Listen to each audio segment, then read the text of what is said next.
Je m'appelle Zima Koskwe. Je suis un agripreneur.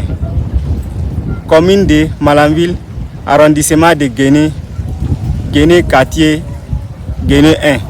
Nous cultivons ici la tomate et le piment rond. On s'est rencontrés dans un projet qu'on appelle Eyaza. Par rapport à ce projet, on a bien compris que avant de faire les pépinières, pour commencer le jardin, il faut avoir donc fait nettoyer, faire des traitements et désinfecter la terre. Entre-temps, on ne connaît pas les pépinières en ligne. Mais grâce à ce projet, le projet nous a amené comment faire le semis en ligne. Il nous a appris comment faire le compost pour bien développer la terre. Le projet Eyaza nous a bien accompagnés. C'est un bon projet qui apprend aux gens comment faire pour gagner la vie.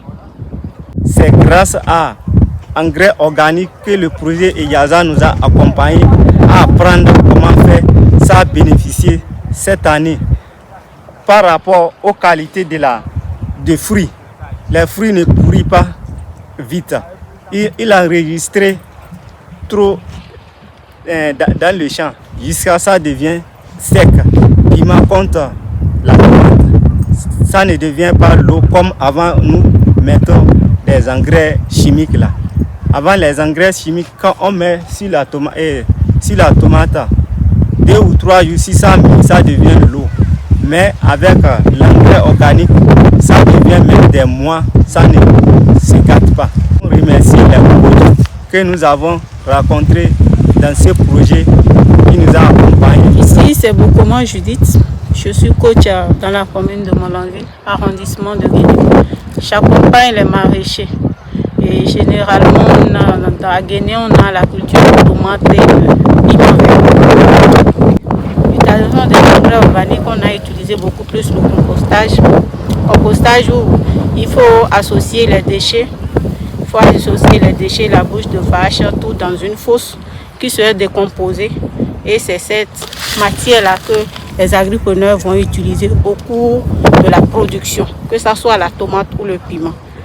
Avec l'accompagnement, avec l'utilisation du compost plutôt, on a remarqué que les produits ne pourrissent pas par rapport aux informations qu'on a accueillies à notre arrivée.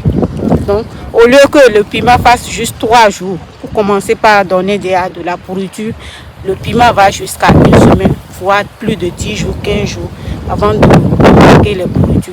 De la même manière aussi au niveau de la tomate. La tomate, déjà, quand on utilise les engrais chimiques, déjà dans le champ, on observe beaucoup de pourriture. Et il y a assez d'attaques qui est là. Donc avec le compost, avec l'expérience qu'on a eue, avec le compost, on a remarqué que la tomate aussi résiste beaucoup plus aux maladies aussi, de même que les pourritures aussi. La conservation est encore plus longue et on a une belle vergeture qui prend aussi, le cycle est encore plus long comparativement aux engrais chimiques. Et à part ça, on a aussi fait une formation sur les solutions aqueuses qui consiste à utiliser par exemple les produits naturels. Si on prend l'exemple des feuilles de Nîmes qu'on va piler, triturer ou bien ajouter à d'autres produits qui est comme le savon naturel et qui va servir des produits phytosanitaires pour le traitement. Tout ça là, juste pour pouvoir améliorer la qualité et surtout la conservation, la durée de la conservation des produits maraîchers dans la commune de Malanville. Je pense que ce n'est pas forcément une grande superficie qui détermine un grand rendement. Avec des petites superficies et avec les moyens nécessaires et surtout en se basant beaucoup plus sur les produits naturels, je pense qu'on peut obtenir un bon rendement sur une petite superficie et moins de dépenses aussi. Je remercie aussi le projet Eyaza qui nous a accompagnés avec les formations techniques qui ont aussi augmenté les connaissances en quelque sorte. Et ANAF Bénin qui nous a aussi assistés avec les appuis techniques sur le terrain par les visites et les conseils.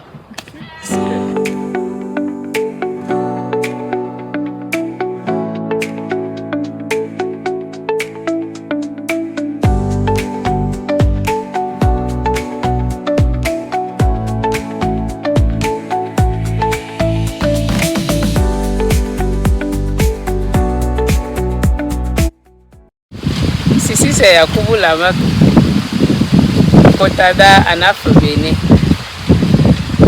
L'accompagnement commence par la prise de contact des agripreneurs et les élus locaux.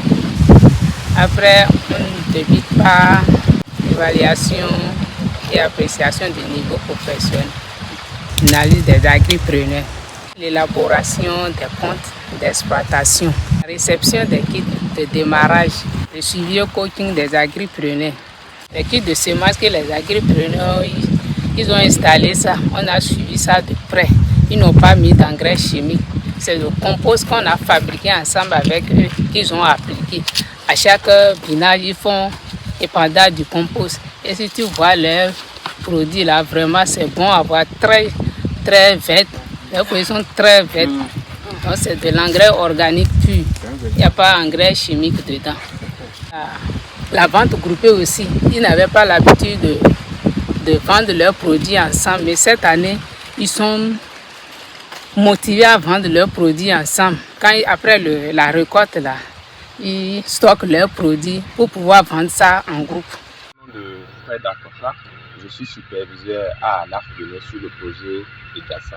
Je couvre les communes de Mananville, Kassimama et Péonko. En tant que superviseur, j'assure le suivi des activités sur le terrain à travers des visites régulières de sites avec les potadas, le coaching des potadas et un accompagnement technique des agripreneurs. En dehors de ces actions, il faut noter que je veille à la qualité des données collectées et à l'atteinte des résultats tout en favorisant une communication fluide entre l'équipe de terrain. Malgré la situation sécuritaire, quelques résultats ont été atteints, aussi bien qu'ils sont nombreux, mais on va s'attarder sur quelques-uns uniquement, dont l'adoption progressive des bonnes pratiques de production durable en maraîchage par les agripreneurs, notamment l'adoption de semis en nid en pépinière. En dehors de ces résultats observés sur le terrain, il faut noter que les agripreneurs également ont renforcé leurs compétences entrepreneuriales dans la gestion de leur exploitation ou de leur micro-entreprise. Des succès ont été enregistrés sur le terrain. Ils sont nombreux, mais nous allons nous attarder principalement sur deux, c'est-à-dire l'augmentation des rendements auprès de ces agripreneurs-là pour les cultures de piment, tomates, gombo et l'oignon. Cette augmentation de rendement a permis aux agripreneurs d'augmenter leurs revenus jusqu'à 35%, ce qui leur a permis d'acheter des actifs, c'est-à-dire quoi, des animaux pour le levage, des motos et des tricycles pour le transport des produits de leur exploitation vers les points de vente stratégiques. Je m'appelle Agachem Baptiste, coach en transformation dans l'arrondissement de Madekari, commune de Mananville. Ici, nous avons piment en poudre, un combo en poudre, oignon en poudre, ainsi que la purée de tomates. Et nous accompagnons les agripreneurs en transformation. Et au cours de notre accompagnement, nous avions eu à faire des formations. Et parmi ces formations, entre autres, nous avions la formation en compétences de vie entrepreneuriale, la formation sur l'épargne, comment épargner au cours de leur activité. Nous avions la formation en commercialisation et sur la recherche du marché. Il est à noter qu'au cours de cette formation sur les techniques innovantes de la transformation, nous étions basés sur leurs expériences, sur leurs conditions de vie et autres pour les faire la formation. En ce qui concerne le piment en poudre, on s'est plus basé sur le blanchiment. Et la raison pour laquelle on s'est plus basé sur le blanchiment est que nous avions eu à constater qu'il y a d'autres piments en poudre qu'on voit et c'est blanc, ça ne garde pas la texture ainsi que la couleur. Mais si on arrive à respecter le blanchiment, ça garde sa texture et sa couleur pure.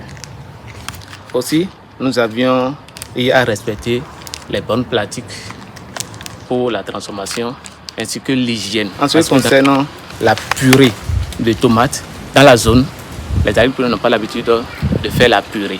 Donc c'est nous qui avions abordé cette technique et beaucoup d'entre eux se sont engagés a commencé la transformation de purée, du fait que nous observons des purées concentrées et autres qu'on nous importe qui contiennent des produits chimiques dont on ignore. Mais avec la purée, il n'y a pas de produits chimiques, c'est purement notre purée sans conservateur. Le but de cette formation est que les agriculteurs, comme nous le connaissons déjà, qui transforment à l'état traditionnel, nous voulons les accompagner à ce qu'ils aient un groupement de transformatrices et qui gardent leur nom. Nous avons déjà commencé les processus et d'ici le fin de l'accompagnement, ça serait déjà formalisé et on saura, ça va garder leur marque et aussi leur nom. En termes de difficultés phares observées dans la mise en œuvre du projet, il faut noter que la difficulté principale, c'est la situation sécuritaire dans la zone d'intervention. En dehors de la situation sécuritaire dans la zone d'intervention, nous avons assisté à l'inondation de certains sites de production dû à une pluie excessive, ce qui rendant l'accès à ces sites difficile. Le projet EDIASA constitue une véritable opportunité aux jeunes et aux femmes de se construire un avenir meilleur. Nous les encourageons à continuer dans cette dynamique pour pouvoir impacter plus d'autres communautés en dehors des 3 communes ciblées pour ce projet dans le cadre de la filière maraîchage. Je vous remercie.